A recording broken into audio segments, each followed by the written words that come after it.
If you're just getting into the sneaker game, let me be the first to tell you, it's a crazy time. We've got sneaker trends changing overnight, prices that make your wallet cry, and replicas so real they could fool anyone. But don't even worry about it, because today's video, we're going over a couple tips to help you if you're a new sneakerhead or if you've been in the game for a while and just need some tips. So let's go ahead and get into tip number 1, and this one should be very obvious. Watch out for fakes. Now, fakes have been around forever. We all remember when the Jumpman will be doing all sorts of crazy poses, right? And look, we've come a long way from that. Fakes are so good to the point that people are spending $500 plus for a sneaker they think are real that turns out to be fake. So if you don't hit for retail and end up buying secondhand like most of us do, make sure you run them through a legit check app. Look, I don't care if you buy from GOAT, StockX, or eBay. It never hurts to run them through a legit check app yourself, just to be sure. Getting into tip number 2, consider how wearable a sneaker is before you purchase. Look, I've fallen into this trap myself. Buying a sneaker because you like the way it looks,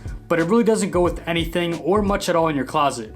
It just ends up collecting dust. For example, I have the orange lobsters, and while I love the shoe, I don't wear them often just because they don't really match with the rest of my wardrobe. So if you're a person that wears a lot of neutral outfits, then it really doesn't make sense to buy a colorful sneaker. 1, because you really won't have much to wear with it, and 2, it'll just end up being a waste of money. And that brings us to tip number 3. Buy what you like. With the constant cycle of trends, it's easy to fall into the hype and buy things you don't truly like. How many of you guys fell for the Samba trap this summer?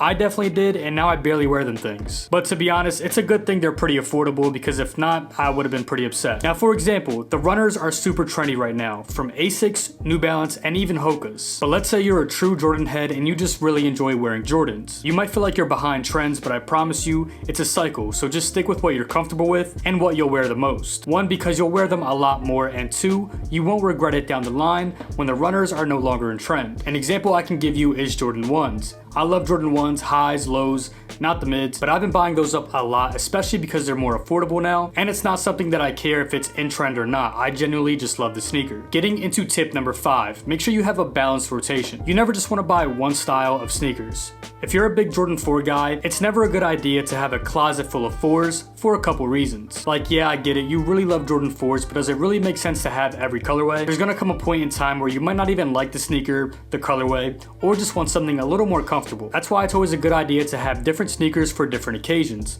A good baseline is to have the following: a daily, something you can throw on every day that's super comfortable; a beater, one that you can beat up wearing the rain, snow, dirt, and it won't hurt you if they get destroyed; a heater, which is one you break out when you want to break some necks, and typically these are going to be your most expensive; and lastly, a comfortable, stylish sneaker that you can pair with most outfits is a great starting point. Let me know what you guys think of the sneaker game now. Are you copying more Jordans, runners? Let me know in the comments below. As always, I appreciate you guys for watching, and I will see you in the next one.